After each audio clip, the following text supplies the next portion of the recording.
गणेशानी आपलं रूप असं अजस्र वेगवेगळी शस्त्र धरून दिव्य अस्त्र शस्त्रधारी असा तो गणेश उंच उंच उंच उंच होत गेला.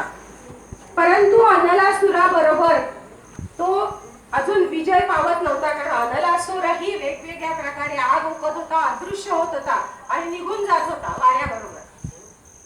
मग गणेशाने असं ठरवलं की आता हा अनलासूर दिसायचा अवकाश की मी त्याला खलास करतो. कथा खूप मोठी आहे, मी अगदी थोडक्यात घेतलीये.